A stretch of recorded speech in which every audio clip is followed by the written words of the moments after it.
Today on Clear Your Clutter Inside and Out, we're talking about starting over.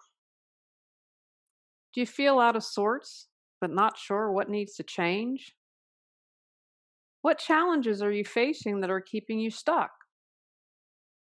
Are you really clear about what matters most? Learn how to begin again at any time as we begin our month focused on starting over. Do you control your clutter, or does your clutter control you? On Clear Your Clutter Inside and Out, we'll teach you awareness as well as action steps to create change in your life. Come on, let's get started. The entire month is going to be focused on starting over. Kind of goes with last month a little bit. If you've been following along for a while, you know that I'm moving back to my hometown in West Virginia. And my husband, who has been amazing throughout everything, is going to be with me. I have been away for over 30 years. And so, in some ways, it's a new place. It's been really interesting house hunting. We just lost to another out of towner, but the first house we put a bid on, and it's a hot market there. And I really believe that it was a blessing we didn't get the house because I know, don't laugh if you've been listening for a while, it was within an HOA, but they have 9 pages of rules and stuff, and this one has 80. So at least there was a little bit of advantage, but like they have to take care of the roads and snow plowing, and that's expensive. So anyway, trust that's not meant to be our house, and we're still looking. But what's been interesting about this process is, oh, I never knew that home, or oh, I never knew that area. So for me, it is going to be a new slate in some ways. And so I was thinking, you know what, this would be good at spring, kind of love that smell of fresh earth, new beginnings, and kind of wiping the slate clean. So I thought it would be good focus from this month. And you don't have to move to start over. In every moment, you have a choice to choose differently and begin again. So today is just going to serve as some ways, maybe for you to think about this. Today's specific episode, because we're going to focus on the entire month, was inspired because I mentioned a moment ago about how in every moment you have a chance to start over. It doesn't need to be big. I also was inspired. I mean, moving's a big deal, but in many ways, I've continued to start over in my life as I'm looking to get certified in another area. That's just, in essence, starting my education over and learning more and starting anew. And so there are many things that you can do. I also believe that we all deserve a second chance and a fresh start, and we don't always give everyone that. And, just in this neighborhood, which I think serves as a great microcosm of the world, they're still talking about what a neighbor did 5 years ago. It's like she's never going to outlive that. And she didn't do anything in my eyes, quote unquote, wrong. And because of how some people act here, anyway, I just thought is she ever going to be given a break? So I believe in second chance. So this is kind of based on that, starting over as I'm doing in my life. And just to remind you, I think sometimes we get stuck in this mentality that we can't start over or things are always going to be the way and nothing can be changed and nothing's further from the truth. So I'm going to invite you to ponder for a moment. Where in your life do you need to start over? If you're stuck and unable to move forward, that can create clutter, right? Very simply, physical clutter if you can't take the action to get it out of the house. And people can stay stuck. And no judgment in that, but that's not something I'm exaggerating. I see it all the time. You can get on that hamster wheel, right? Where your mind just goes round and round and round, or you're always beating yourself up about what you did in the past, or having the same emotional knee jerk reactions. You don't ever move past that and keep repeating. Obviously, it creates spiritual clutter because you're not sharing your gifts with the world. I really do. I want a revolution. I want people clearing their clutter and sharing their gifts. it can also create financial clutter if you are always buying stuff, but never moving forward on using it, or it accumulates as physical clutter, or you buy things like you're always buying a course and you never do the work, then life's not going to change. And I believe, in my personal experience, if you don't grow and change, it can cause problems and strife in your relationships. If I didn't look at things new, like one of the things that I appreciate with my husband, he plays this card game called Magic. I haven't tried to play it, but the other couple we play games with, so we've started this game called Magic and or Massive Dark, and I'm really enjoying it. It's kind of fantasy stuff, nothing that I ever did as a kid. And then we borrowed a game, and I was like, "Wow, this is a lot of fun." And you have these. It was the psychic detective game, but they have different stories, and it's never the same game because you can make all these choices. And so I was laughing at my husband. I'm like, "You got us killed." We had well, I made our heads explode. He had us disintegrated. We went to the future. And then I was like, "Don't go in the freshly dug grave." And we were buried alive.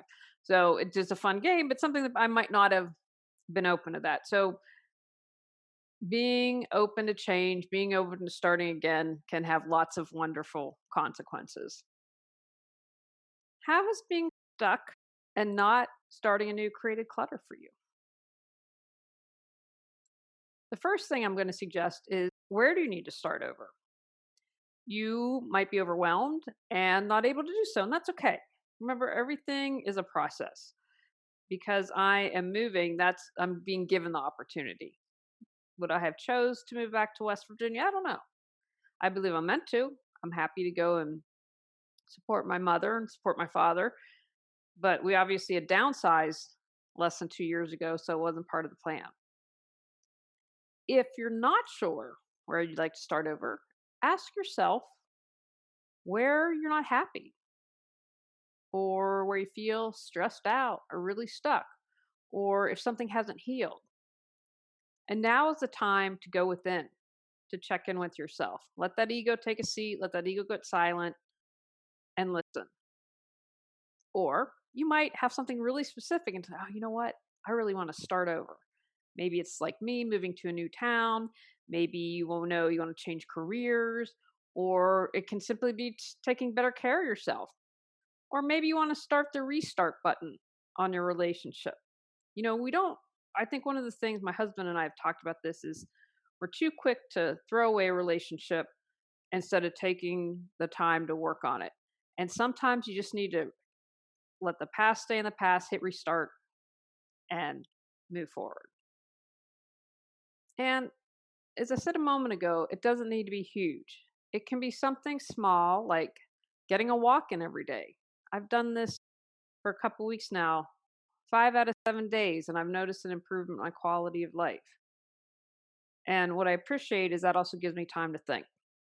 So that's one of the reasons like I enjoy it's for health, physical health, but also mental health. Maybe you need a whole life reset. And if you do, take it one moment at a time. Start out small if you need to, or go big if necessary. Know that it'll get done. But every step that you take is progress. So, how can you start over? Clear out your space, declutter. I got a few podcasts on that for clearing your physical clutter. But when you clear out your space, if you are into feng shui, that's the first thing they're going to tell you is clear that clutter. It just, the energy of your space feels differently. You clear that out with the old and with the new. If your space is crammed with stuff, kind of a challenge to start over because everything's there. It doesn't create space. And especially if you have a lot of things that hold on to your past, that doesn't allow you to start over. This next one's a little bit challenging. Make peace with the past and figure out what you can do to create your future. And one of the things I've said before, and I'm going to encourage you, don't view things as mistakes. View them as lessons learned. Because how are you going to ever learn everything or anything if you don't try and fail sometimes. It's just part of life. I know of no one that has been perfect, that hasn't made mistakes in life. They've learned lessons. And that allows you to course correct. And you might think, oh, this is what I want to do. And then start on the path and be like, I'm not feeling that. I need to move in a different direction. So just say, hey, pass, thanks. I appreciate all the lessons learned. I'm going to have my focus right now in the present and move forward because in every moment you can start over.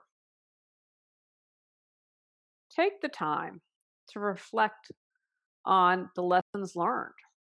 Be like an archaeologist, a researcher. Maybe you talk to others you trust that might have a very different perspective. Sometimes our perspectives are very narrow, and there's nothing wrong with that. That's, again, not something we think about a lot or are taught. And one of the things I always try to view is that there's a larger perspective out there and things that I might not be able to see. And so, where in life did maybe you make that left turn at Albuquerque? And reflect on it and learn why, because that's going to support you in starting over and not have to learn a lesson again. One of the things when I'm really frustrated, I cleared that karma. Living in this neighborhood is a great example. I really don't think that I did anything wrong. Actually, I think standing up for myself and having the guts to go to court is a big deal. I didn't become passive aggressive. I stood up for myself. And, talking about making peace with the past a moment ago, I have no control what others do. Other people didn't want to stand up. Someone who I considered a friend wanted me to create a community meeting. I'm like, why? I'm like, first of all, she's like, are you still here? Just because she wanted something. And her husband, who I voted to be on the board, because he said he was going to be transparent and change, now won't talk to neighbors because the board, one of their policies is you don't talk to the neighbors about stuff. And she said, I don't want to, and I don't want to get him in trouble. And I said, that's sad that he won't talk to neighbors and you don't want to get in trouble. How old are we? Nothing will ever change because of that. You can never start anew because of that. Do you feel the weight of clutter as a big burden you long to release? Are you aware that something needs to change, but you're not sure what or how to move forward? Looking for a little more support that's budget friendly? Visit Reawaken Your Brilliance on Patreon to learn more or find the link at reawakenyourbrilliance.com. Are you starting over can be challenging? So remind yourself of your successes. You've got lots of them. When I think like, oh man, I'm moving again, even though it's my hometown and there's going to be some familiarity, like, well, hey, you went off to move to college. You moved to not knowing people in the summers between college. You moved to Vermont, then you moved to Massachusetts, then you moved to Los Angeles, you moved to North Carolina, and all those places you didn't know anyone, just about all those places. You can move again. You'll create your community. So take time. Starting new is an opportunity. So create excitement about your new changes. I always used to laugh that I was like a cat because I used to hate change. And I'm still not super great with it, but I'm a lot better than I used to be. And I've determined that when I kind of relax into it, accept that change is inevitable and going to happen, I do a lot better. I don't try to control it. I don't try to make sure that everything goes exactly as I deem it to go. It's like when that was, 'cause it was only the first house we bid on and it didn't happen. We both said to each other, if we're meant to get the house, we will. And we didn't. And I just took a step back and said, okay, it's all good. So one of the things I'm trying to do is get excited, like, wow, you'll get to see some things in Wheeling, but you're also near Pittsburgh again. And so lots is going on in the Pittsburgh area, which I'm excited to explore. We will get to explore when we're hopefully as a country back up and running a little better, more escape rooms. We love escape rooms. There will be new opportunities for different museums to visit, for different cultural events. So that's what's getting me excited. And I know I'm a little mellow on this. I'm just kind of having one of those mellow days, but I am excited. I think because I have so much to do and I'm so organized and I'm grateful for that, but I have got a lot of balls in the air right now. So I think that my focus is mainly on that. And once I've moved and unpacked, then I can really start to get excited. When you're starting over, revisit what's important to you. Obviously, some things happen. If you feel the need to start over, you probably weren't focusing on what matters the most to you. So, what is it that's important? And how are you going to make sure that you bring that into your life every single day? Because you're given that opportunity, or you're going to take that opportunity to start over. How are you going to focus on what matters most? How will you make sure that you do that? And if you start to slip, how are you going to course correct and bring yourself back? When you start over, then you can really, really focus on that. And some of the times I feel like we really get off the path, and that's why we need to start over. We've gotten away from who we are, maybe from who we would like to be, or if we have certain values and we get away from that, so bring it back. Now, with starting over, there are going to be some challenges. So consider contemplating what challenges might arise. I'm trying to think of some of the challenges making friends in my 50s. I've seen lots of women discuss this and it's been fascinating. It's like, wow, it's a little harder to make friends when you're older. Hmm, okay, that's going to be one challenge. I think for a while that's not going to be able to happen because my focus is going to be on family, getting my home settled, making sure my husband is able to meet people, do things, taking care of my parents, taking care of the cats. I don't know how much time that's going to leave for forging friendships. How am I going to make sure that I get a break? How am I going to make sure that I take care of myself? So, as I think about these challenges and what maybe is coming up, how can I overcome them? Well, let's think about exercise for a moment. Walking the new neighborhood. We're really fortunate in Wheeling. We have two parks. You can get in the car and go to the park. You know how to get there. As far as friends, maybe that's going to happen for a while. So maybe I need to up the calls with Cotty and just feel like I have someone to check in and check in with my college buddies and check in with other people I'm close to. So if I have a kind of idea, okay, these are probably the challenges that are going to happen and how can I overcome them? And you might be starting anew and have people that are resistant to that. That's a real possibility. Some people like the status quo and don't like it when things change. So if that's a possibility, how are you going to handle that? What are you going to do for the naysayers? Just a boundary in the sand. This is what I need to do. You feel you want to have a conversation about it. No right or wrong here. But I found that what I like, if I'm going to have a difficult conversation, like to write down bullet points. So then kind of keep me centered, keep me focused. So hopefully on track. And because if I get too emotional, who knows where I'll end up with that. So think about the challenges and how you're going to overcome them and believe that you can overcome them. And anytime you can change your perspective, do it. Because if you're like, oh, I have a challenge, oh, this big mountain to climb, and say, oh, I have an opportunity. I have an opportunity for growth. I have an opportunity to learn more about myself. See the difference in that? What looks more appealing? Climbing that mountain or being like, wow, I'm going to learn something about myself or grow as a person? And of course, ask for support.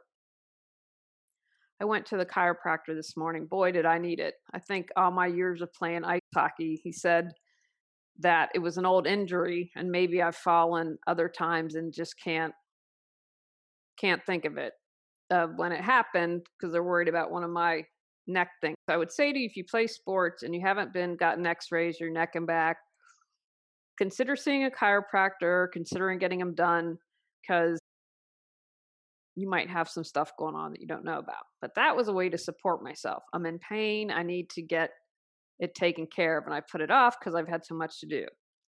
So, how else can you ask for support? Maybe it's, hey, can you listen to me? It's, can you go for a walk for me? Can you watch the kids for me? Can you take care of the pet for the day? Can you get a massage? Do you need to get your nails done? Can you take out and carve out 10 minutes every day just for yourself, even if you have to lock yourself in the bathroom? What is the support you need? And, there is no shame. And if you have to hire someone, you need to hire someone to come and clean your house. You need to hire someone to help you unpack everything. Sometimes I think we can get into that mentality of, oh, I shouldn't pay someone to do something that I can do. When the stimulus came out and we got some money, I was like, we need to pay it forward. And the couple needs some money. They had a cleaning business and shut down and had them come and do weeding. And Tony said, well, normally I wouldn't, why should we pay for someone to do something we can? And I was like, well, A, we haven't done it yet. B, it's paying it forward. And so, that's a good example of thinking, oh, it's something I can do.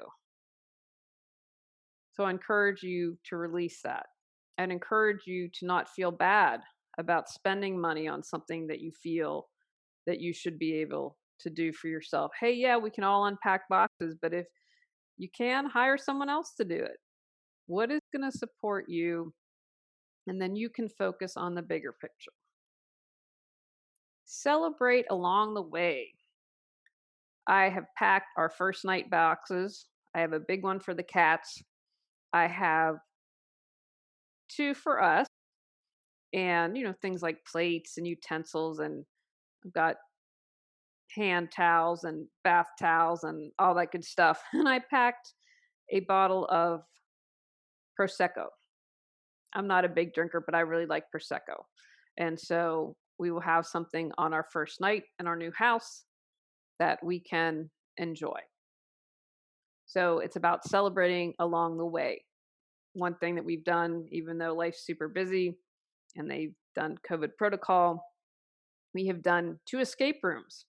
We have another couple that we kind of formed a pod with and socially distanced. So anyway, we've done 2 escape rooms, and I'm happy to say that our second one we solved in 45 minutes without any clues, which is a record for us. We want to go back, and they have 2 ones that are bigger. And I'm like, oh man, I can't even imagine because we've got lots to do in the smaller rooms. But so we're going to tackle the big rooms next.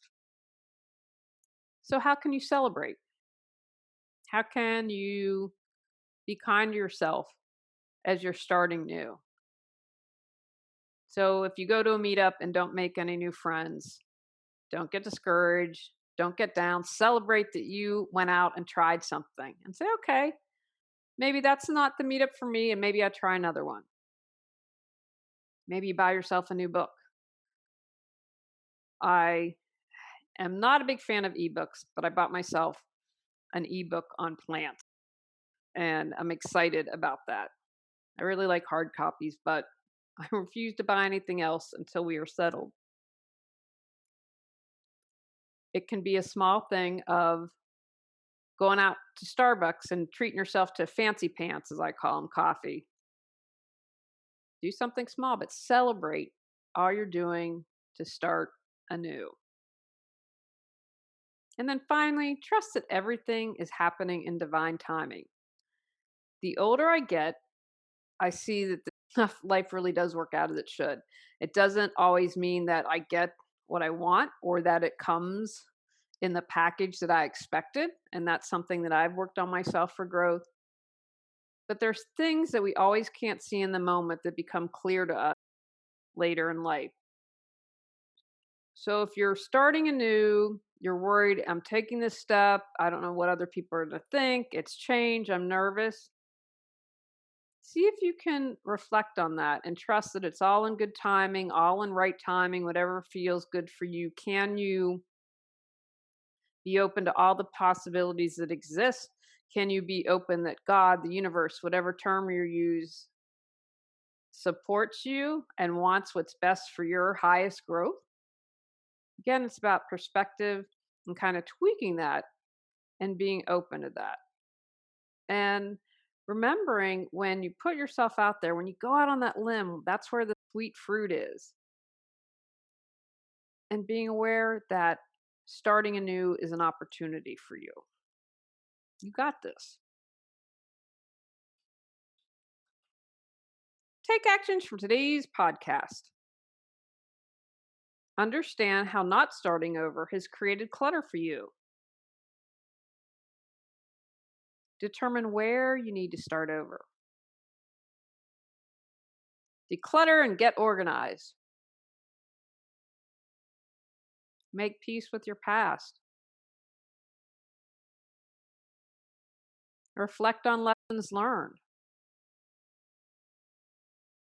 Remember your successes. Get excited. Recognize challenges and how you overcome them. Ask for support. Celebrate along the way. Trust that everything is acting out for your highest good. Begin again. On our next episode, we're talking about embracing good enough. Go out, clear your clutter to create the life you choose, deserve, and desire. When you clear your clutter, you can share your gifts with the world. Sign up for our free newsletter at reawakenyourbrilliance.com. If you've enjoyed Clear Your Clutter Inside and Out, please rate, review, and share us.